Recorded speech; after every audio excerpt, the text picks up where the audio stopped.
আসন্ন সময় কঠিন, আর আসন্ন যুগে কোনো নারী নিজেকে প্রমাণ করার জন্য কখনো দগ্ধ হবে না।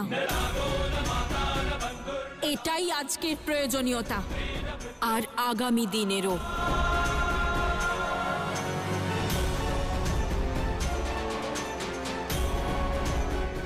আমি তো আত্মদহনই করতাম, কারণ প্রেমের সবচেয়ে বড় প্রমাণ ত্যাগই তো, তাই না?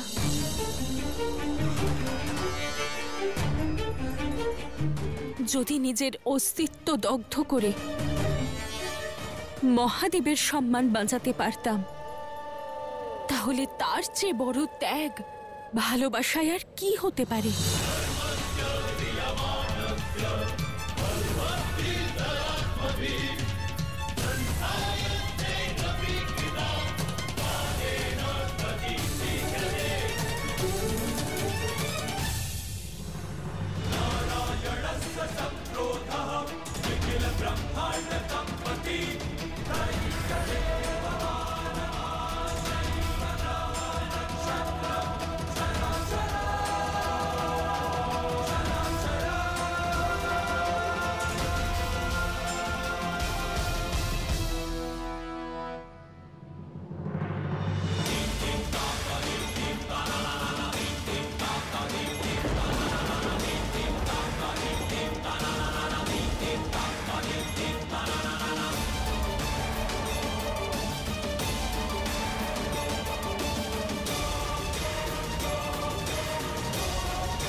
নারায়ণ, এক পুত্র তার মাতাকে চিনে ফেলেছে, তাহলে এক ভাই তার বোনকে কি করে চিনতে পারলেন না?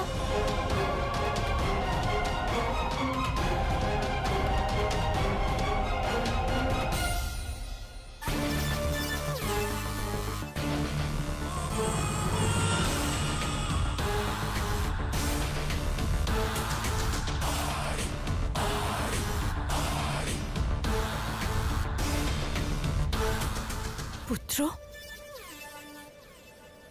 তোমার দৃষ্টিতেও ওর ছলনার আবরণ পড়ে গেছে। তুমি তোমার মাতাকে চিনতে পারছো না?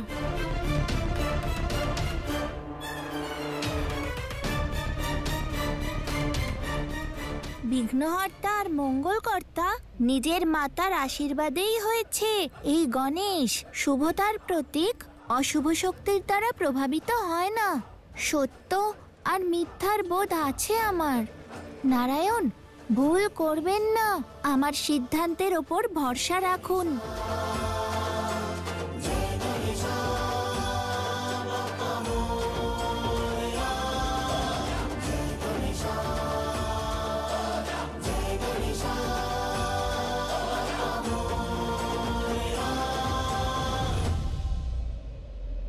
আমি সৃষ্টির পালনকর্তা হওয়া সত্ত্বেও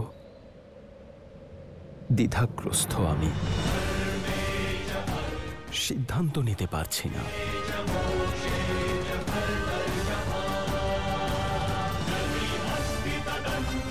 কিন্তু আমি জানি আমার সিদ্ধান্তই নির্ণায়ক, গুরুত্বপূর্ণ।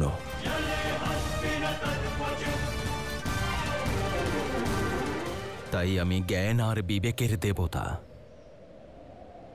গণেশের সিদ্ধান্তের সঙ্গে সহমত।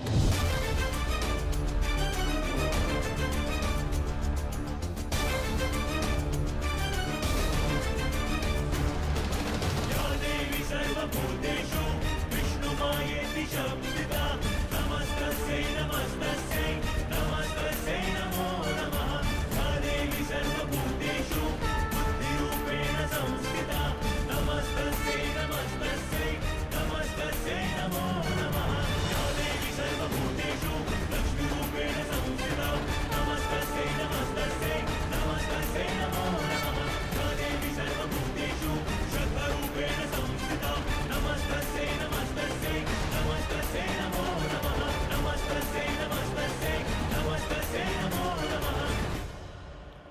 এখন দুজন মাতার চরণেই সমপরিমাণ পুষ্প রয়েছে। 12টা। এ কেমন সমস্যা মহাদেব? মহাদেব, কিরকম ন্যায় এটা? কেমন সিদ্ধান্ত? থামো! অনেক হয়েছে, অনেক হয়েছে, অনেক হয়েছে।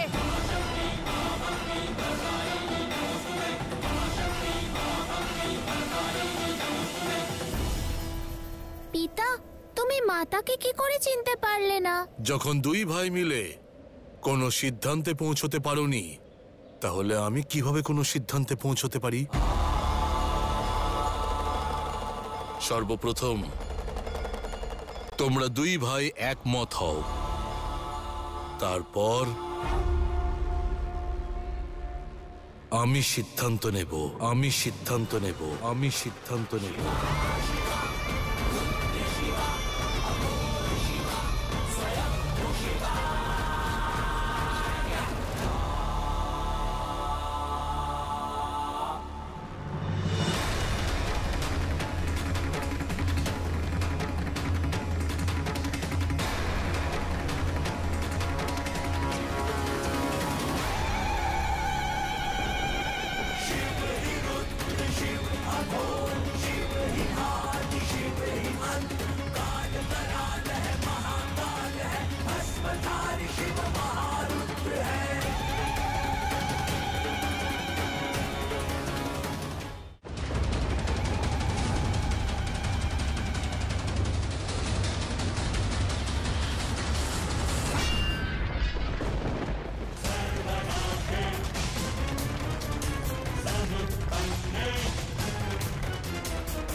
আজ তোমাকে পরাজয় স্বীকার করতেই হবে।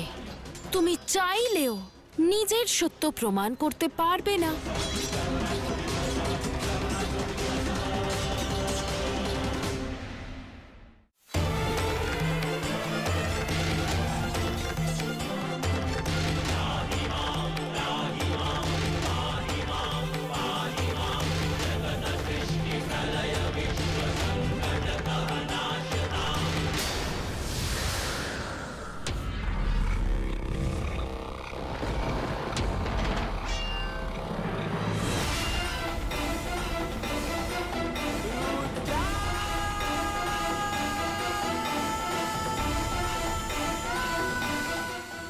আজ ন্যায়ের তুলাদণ্ডে অসত্যের পাল্লা ভারী হবে, কারণ অসত্য সত্যের রূপ যে ধারণ করে আছে। সত্য কিছুক্ষণের জন্য দুর্বল হতে পারে, কিন্তু পরাজিত কখনোই হবে না। দেরি করে হলেও আমি তোমার আবরণ সরিয়েই ছাড়ব।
জাগো, মাতাকে সাহায্য করো।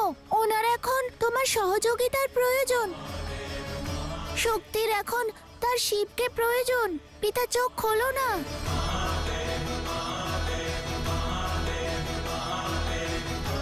গণেশ, তোমার মাতা কেবলমাত্র শিবের শক্তি নন, তোমার মাতা হলেন স্বয়ং আদি শক্তি। যিনি নিজের সামর্থ্যে নিজেকে রক্ষা করতে পূর্ণরূপে সমর্থ। আর এই অনুভূতি স্বয়ং সম্পূর্ণতার পথে সবথেকে বড় প্রগতি। আমার শক্তির ওপর সম্পূর্ণ বিশ্বাস রয়েছে, তুমিও বিশ্বাস করো।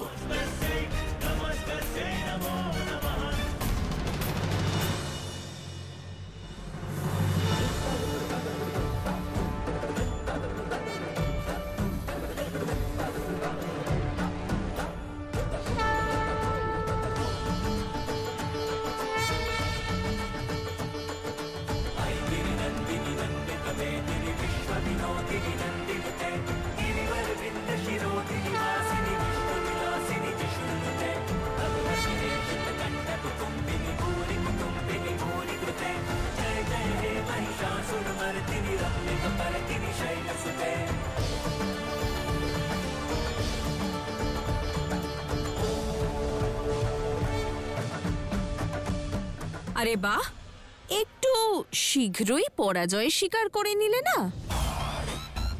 অসত্যের মায়ার সামনে সত্যের পরাজয়, এটাই হবে কলিযুগের আধার। আমি পরাজয় স্বীকার করিনি, বরং ওই জ্ঞান সভায় উপস্থিত দেবতাদের অস্ত্র ত্যাগ করছি, যারা এখনো অবধি সত্য অসত্যের মধ্যে পার্থক্য করতে সক্ষম নন। তাহলে এইভাবে অস্ত্র বিনাই যুদ্ধ করবে তুমি? তোমার বিনাশের জন্য আমার এই অস্ত্রের প্রয়োজন নেই, তোমার সংহারের জন্য আমার তেজই যথেষ্ট।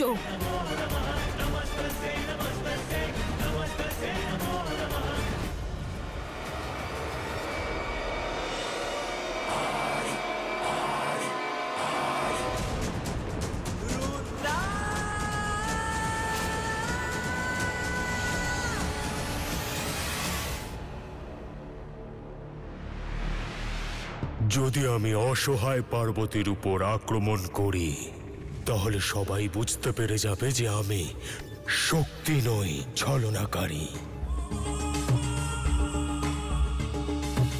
অস্ত্রহীনের উপর আক্রমণ? উনি আসল মাতা পার্বতী হতেই পারেন না। অর্থাৎ আমার অনুমান সঠিক ছিল।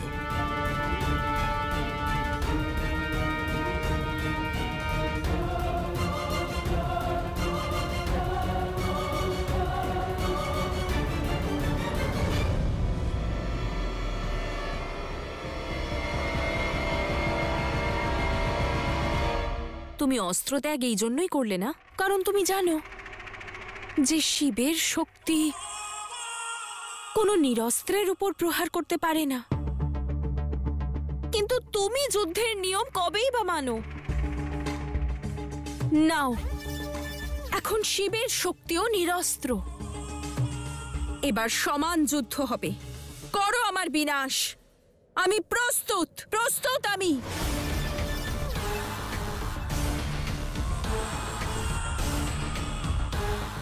এখন তো এই দেবীও নিরস্ত্র হয়ে গেলেন।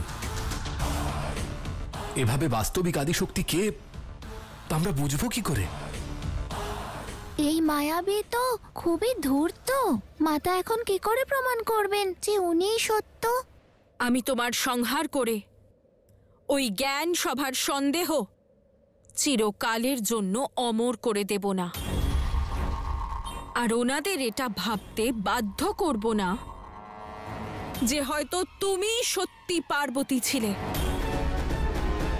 আমি খুব ভালো করে জানি তুমি অন্য কারোর ষড়যন্ত্রের এক ছোট্ট অস্ত্র। আর এটা শুধু এক যুদ্ধের নয়, আমার আত্মপরিচয়ের যাত্রা। তাই আমি শুধু তোমার সংহার করব না, আমি তোমাকে এই ত্রিলোক থেকে টেনে হিঁচড়ে ওই জ্ঞান সভায় উপস্থিত সবার সামনে নিয়ে যাব। ওখানে সকলকে তোমার সত্য বলবো, যারা আমাকে চিনতে, আমার সত্যকে বুঝতে অসমর্থ হয়েছে।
দুজন মাতা? অসম্ভব।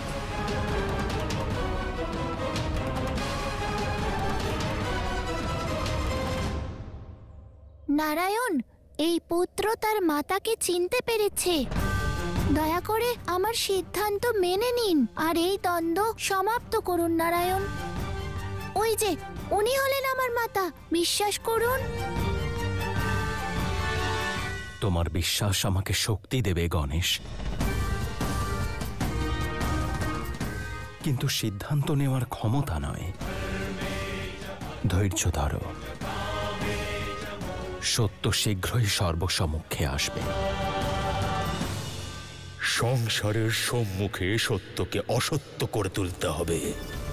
এখন সমস্যাও আমি সৃষ্টি করব আর তার সমাধানও আমি দেব। আসল শক্তিকে আমি মিথ্যা প্রমাণিত করব।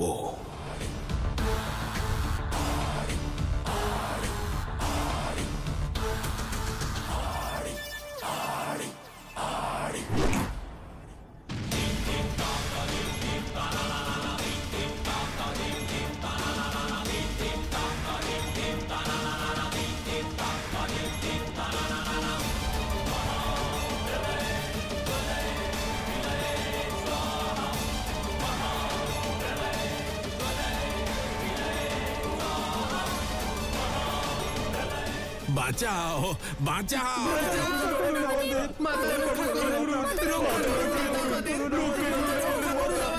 রক্ষা করুন মাতা।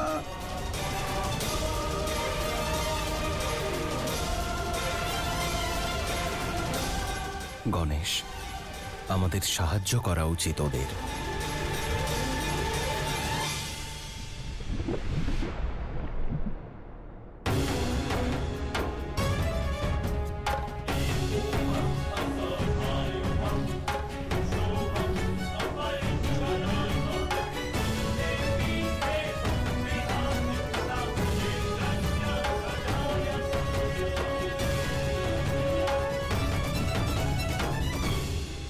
রক্ষা করুন মাতা।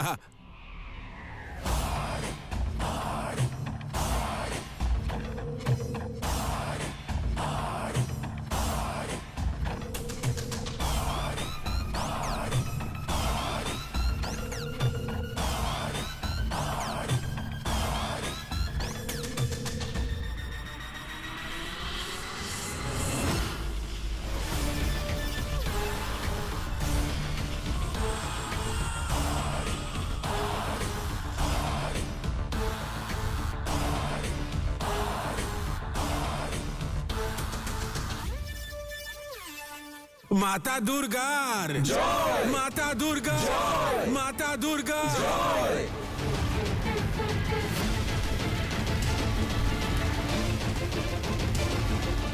মাতা আদি শক্তির জয়।